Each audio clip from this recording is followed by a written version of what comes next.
Today, we're going to be headed off to Tokyo, Japan, Sounds great, based on what you, our listener, have asked about. right? And it seems like you're really interested in this incredible city, so we figured why not put together a little something, just a starting point. Little deep dive. Yeah, a little deep dive, and it's going to be your own little blueprint for how to spend 4 days in Tokyo.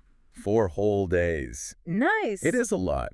And I know, thinking about planning a trip to a place like Tokyo, especially if you've never been, Yeah, it can be a little overwhelming. it can be super overwhelming. Yeah. So that's what we're here for, to try and make it just a little bit less. Yeah, just to give you like a starting point. So Right. you're not just like, oh my gosh, I have 4 days. What am I going to do? Right, exactly. You got your hotel books. Maybe your flight is booked. Yeah. Now you got to fill the days in. Fill in all the things. Right.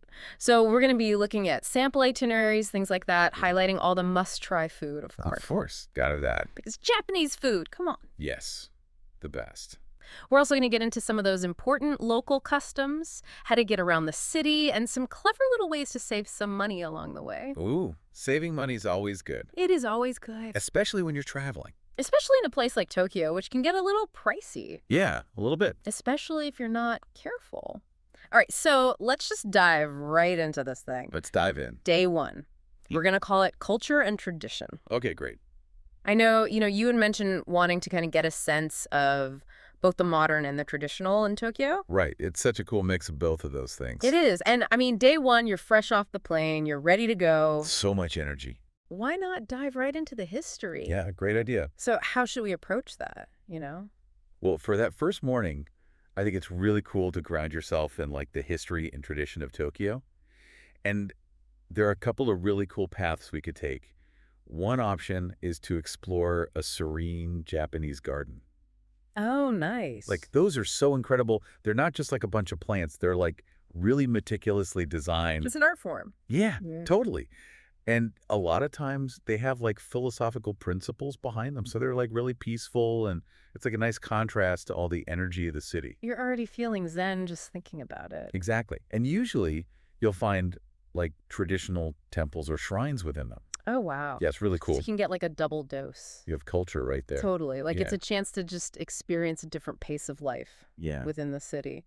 Do you remember any specific types of gardens or historical sites that stood out to you and what you were looking at? I remember seeing something about the Imperial Palace East Garden. That sounded pretty important. Yeah, the Imperial Palace East Garden, that's a fantastic choice. Oh, good. Okay. It used to be Edo Castle, and even though the main buildings aren't there anymore, the moats and walls, some structures, they're all still there. So you can still feel the history. Oh, absolutely. Plus, it's a gorgeous place to walk around. Yeah, just kind of like meander. Exactly. Just meander. Now, another option would be a historical district like Asakusa. Okay. That area is like, it just oozes charm, Mhm. Traditional architecture, the Sensoji Temple, which is the oldest temple in Tokyo. I did see pictures of that. That's beautiful. It's so cool. And the Nakamizudori market that leads up to it, Okay. it's so vibrant. So lots of energy in the market. Oh, so much energy. Yeah. But it's like that traditional Japanese market energy, Right, right. It's not like a crazy. Not like a, loud. yeah. Yeah. No, it's more like it's bustling, but in a very like traditional way. Right. Okay. So that's really about connecting with the roots Yes. of Tokyo's culture. Exactly. Right off the bat. Right off the bat. Now it's lunchtime. Lunchtime. I'm hungry. I know. We've been talking about all this stuff. Now, when I think of Japanese food, I mean, sushi is like, Yeah. It's like the first thing that comes to mind it's gotta be. for most people, I think. Yeah. And Tokyo is a sushi paradise. It really is. I mean, that's what I've heard. The freshest fish. Yeah. The quality is just out of this world, whether you're at like a fancy high-end place Yeah. or a local spot. It's all so good. It really is about the craft too, isn't it? It is. The way they cut the fish, how they prepare the rice, it's like an art form. I've heard of omakase, Oh, yeah. where the chef just chooses for you. Yes. Is that like a... It's incredible. Really? Yeah, because you're basically saying, I trust you, chef. You know it's best. So you get the freshest, whatever's in season. Exactly. Okay, that sounds amazing. It's a little bit more expensive, but it's a cool experience. Okay. Well, now that we've had our delicious sushi lunch, All right.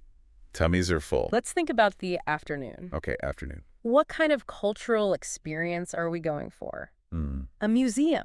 I feel like Tokyo's got to have amazing museums. Oh my gosh, so many museums. It's like you could spend your whole trip just doing museums. Really? Wow, Oh. so many different kinds. Like what? Give me an example. Okay, so you could go to the Tokyo National Museum if you're into like classical Japanese art, Oh, nice. or the Mori Art Museum for more contemporary stuff. Go. And their city views are insane. Ooh.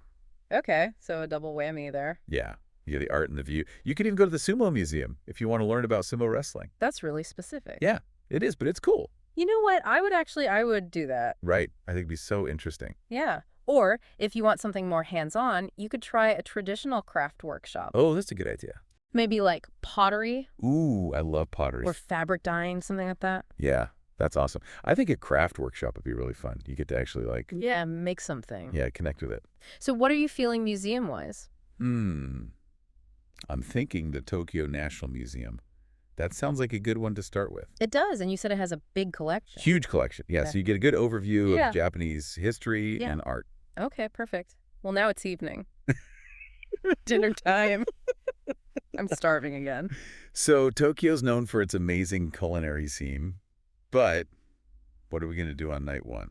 I think for your first night, you should try an izakaya. An izakaya. Okay, Mhm. so for those of us who don't know what that is, Yeah. help me out. Okay, so imagine like a Japanese-style pub, Oh. but like way more than just drinks. Okay. It's like a place where people go after work to just like chill. Relax. Exactly. Hang out with friends. Eat lots of small dishes. Oh, small plates. Okay. Yeah, like tapas, but Japanese style. Oh, I love that. Yeah. And they have drinks like sake, Yeah. local beers. And one of the most popular things to get at an izakaya is yakitori. Yakitori. All right. Break that down for me. It's basically grilled chicken skewers. Oh, okay. So good. You get like different cuts of chicken, different preparations. They're usually seasoned pretty simply, which I like because then you can really taste the chicken. Okay, so you get a little bit of everything. Exactly. That sounds good. And that's perfect for soaking up the atmosphere. Totally. Yeah, izakayas are super lively, and it's like you really get a feel for local life. Awesome. Okay, well, I'm full from our imaginary izakaya experience. You too. But let's move on to day two. Day two, we're calling it Modernity and Pop Culture. Okay. So we've done the traditional. We've done the traditional. Let's dive into what modern Tokyo has to offer. Okay, so day two is all about like the modern and vibrant side of Tokyo. Right. And for the morning, I think you should explore a district that's known for its modern architecture, its shopping scene, or entertainment, like maybe cutting-edge entertainment, you know? Sure. And I got to say, Shibuya. Yeah? Shibuya. It's a must-see. Iconic. Iconic. You got to see the Scramble Crossing. That's the one where it's like, it looks like a million people crossing the street at the same time. Yes, it's wild. Okay. It's like a spectacle, you know? Yeah. And then there are all these trendy shops, youth culture hubs. It's very cool. It's the place to be seen. Yeah, it is. Now, another option would be Shinjuku. Okay. That area has skyscrapers, Okay. like crazy skyscrapers. The Tokyo Metropolitan Government Building is there, Yeah. and you can get panoramic views of the city from that building. Okay. So that's pretty cool. So one is more for the street scene. Yeah, One's more for the skyline. exactly. Exactly. I mean, I feel like that Shibuya crossing is something you just have to experience. Okay, yeah. Like, just to say you did it. You got to see it to believe it. So we'll start in Shibuya. We'll check out the crossing. We'll do some shopping, some cafes. Oh, yeah, definitely some cafes. You know, just wander around. Now it's lunchtime again. Lunchtime. All that walking makes me hungry. I know. Tokyo's got an incredible ramen scene. Oh, it's legendary. It is. So many different kinds. Like, what are we talking about here? All right, so you got your tonkatsu ramen, which is like super rich and creamy. Okay. It's made with pork bone broth. And then you have lighter savory broths like shoyu, which is seasoned with soy sauce. Okay. It's amazing. And like every region, every shop, Really? yeah, they have their own spin on it. So it's not like you're getting the same ramen everywhere. No, not at all. It's very unique. Okay. Tonkatsu, you said, is like the rich one. Yeah, that's the one that's like really thick and flavorful. Okay, I think I'm going to go with that. Good choice. All right, so now we're full from our ramen lunch. Right. What's next on the agenda? Okay, so for the afternoon on day two, we can either go deeper into Tokyo's pop culture scene Oh, fun. or explore another modern area. It's like we kind of left Shinjuku hanging, We did. but pop culture sounds really fun. Where do we go for pop culture? Harajuku. Okay. I've heard of that. Yeah, specifically Takashita Street. It's like famous for its crazy street style, Oh, okay. really colorful, quirky shops, and the snacks. Okay. They have like the craziest snacks. Mm-hmm. It's definitely a feast for the senses. Like what kind of snacks are we talking about? Oh, like they have those rainbow cotton candy, Okay. crazy crepes with like whipped cream and fruit and everything. Like you name it, they got it. Sounds pretty intense. Yeah, it is. So it's like a visual overload, Totally. but also like a Sugar rush. a sugar rush? Yeah, for sure. Okay. What about Shinjuku? You said that's more the architectural side. Yeah, Shinjuku's more about those skyscrapers. You can explore those buildings more, or maybe even go to a rooftop garden for a different perspective of the city. Okay. So it's up to you. Like, are we feeling the fashion and trends? Yeah. Or the urban landscape? You know what? Let's keep it going. Let's do the pop culture. All right, Harajuku it is. Okay, we're going to do Harajuku. So now we're sufficiently sugared up. Oh, yeah, big thing. What's for dinner on day 2? Okay. For dinner, I recommend trying tonkatsu. All right. What is that? It's like this crispy breaded pork cutlet.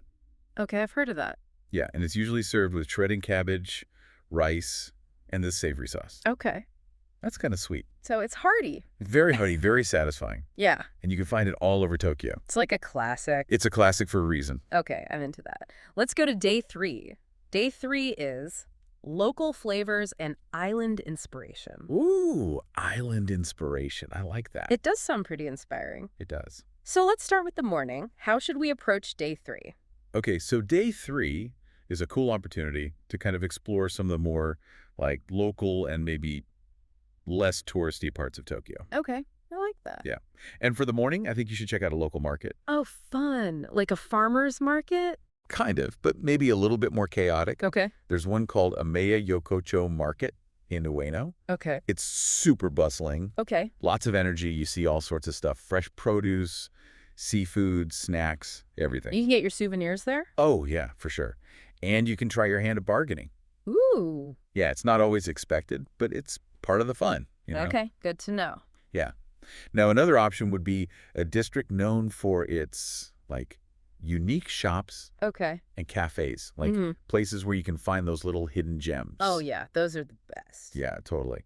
Yanaka is a good one for that. It's got a very traditional, laid-back vibe. Okay.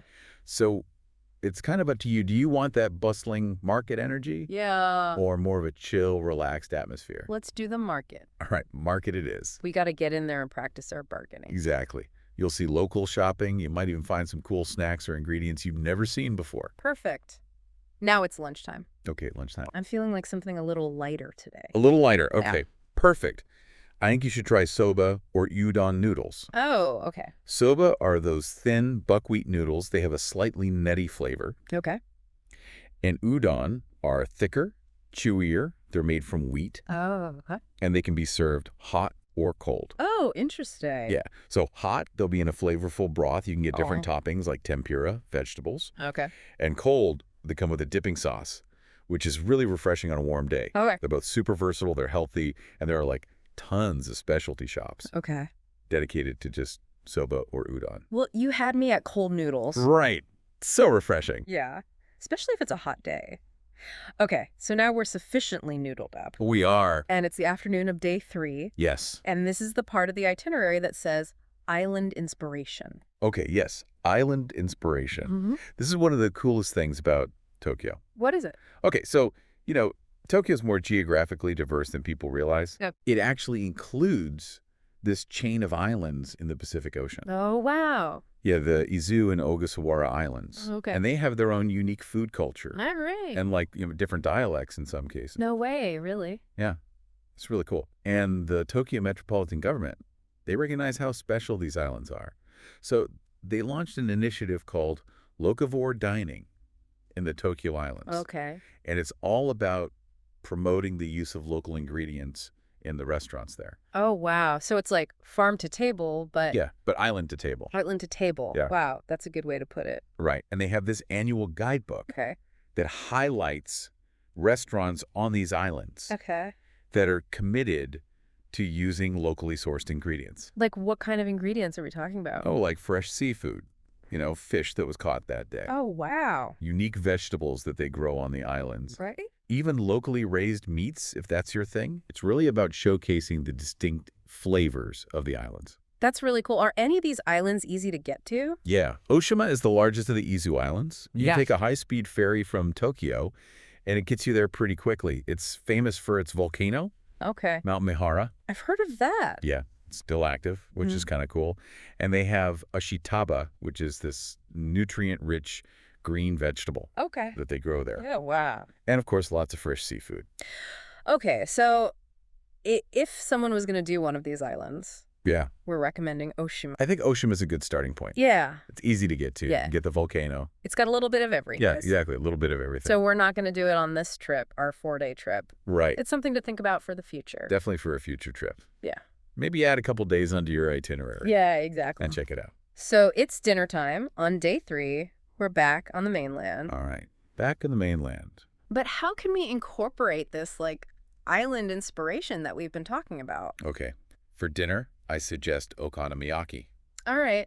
Break that down for me. What is okonomiyaki? Okay, so it's like a savory pancake. Okay. And you can put all sorts of things in it. Cabbage, meat, seafood. Okay. And they cook it on a griddle right in front of you. Oh, fun. Yeah. And a lot of restaurants specialize in regional variations. Oh, interesting. Yeah. So you might find one that's inspired by a coastal area and uses more seafood, Okay. which would kind of tie into that whole island theme. It's a subtle nod Yeah, it's a subtle nod. to the island experience. Exactly. Plus, it's a really fun and interactive dining experience. Yeah. Because you can kind of customize it and watch it being made. Okay. I like that. Okay. So let's move on to our final day, day 4, exploration and departure. All right, last day. I know. Sad, but we've got to go home sometime. We do. What's the morning looking like? Okay, so day 4 is all about personalization. Yeah. You've got a taste of Tokyo. Now it's time to kind of fill in the gaps Yeah. with what interests you. So what are our options? Okay. You could revisit a favorite spot from the previous days. Maybe there was a temple that you really loved. Yeah. Or a shop you wanted to go back to. You could also explore a new neighborhood that we didn't get to talk about. Yeah. Maybe something sparked your interest Yeah. and you want to check it out. And of course, souvenir shopping. Got to get those souvenirs. I was going to say, you got to have time for souvenirs. Yeah, exactly. Got to get those gifts for everyone back home. Yeah, otherwise people can be disappointed. Right, exactly. Okay. Now, it's lunchtime. On our departure day, we might have a flight to catch, a train. Yeah. What's something quick and easy? Okay, I think you should try onigiri. Onigiri. Okay. What is that? It's like a rice ball Okay. that's usually filled with savory ingredients. Like what? Oh, like pickled plum, which is called umeboshi, Oh, okay. or grilled salmon, seaweed, all sorts of things. You can find them everywhere. Convenience stores, train station kiosks. All right, so easy to grab. Super easy, super affordable, and perfect for eating on the go. Okay. Easy, delicious, portable, perfect. They're great. Now, for the afternoon, it really depends on when you have to leave. Okay. If you have some time, you could squeeze in one last cultural experience, maybe a different type of garden, Okay. a different museum, Yeah. or, you could just chill at a cafe, soak in the last few moments in Tokyo. Just relax. Yeah, exactly. Because travel can be tiring. Oh, it can be, especially in a city like Tokyo, where Yeah. you're constantly on the go. Okay. And if we have time for one last dinner in Tokyo Yeah. before we head to the airport, Yeah. what's the move? I think tempura would be a perfect culinary send-off. Oh. That's yeah. classic Japanese, Yeah. Yeah. lightly battered, deep-fried seafood and vegetables. So it's light. It's very light, Okay. but also crispy, Okay. and the flavors are just so delicate. Okay, I like that. So before we wrap things up, Right. let's talk about some of those local customs. Yes, important. Because we want to make sure that our listeners are being respectful and polite. Absolutely. Being aware of local customs can make your trip so much smoother and shows that you respect the culture. Right. And in Japan, politeness and consideration for others are really important. Okay. Like even just small gestures, like bowing slightly when you greet someone or Oh. when you receive something. Okay. That can go a long way. And one thing to be mindful of is taking your shoes off. Oh, yeah, I've heard of that. Yeah, it's common in a lot of indoor spaces like traditional inns, temples, shrines, even some restaurants. So you've got to be paying attention. Yeah, you got to look out for like a designated area for shoes, or maybe they'll have slippers for you. Okay.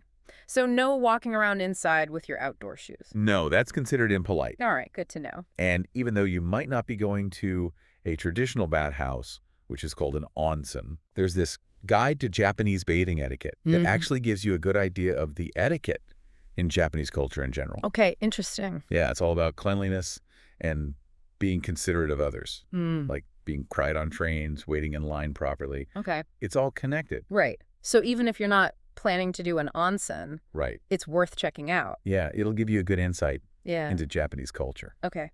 Now, Tokyo is a huge city, It's massive. and it can be daunting to think about getting around. Yeah, totally. So what's the best way to do it? Tokyo has an amazing public transportation system. It's centered around trains and subways. It seems like a lot, though. It is a lot. No. I know when you first look at the map, it's like, whoa, so many lines. Yeah. But it's really well organized. Like the trains are on time, they're clean. Good. It's great.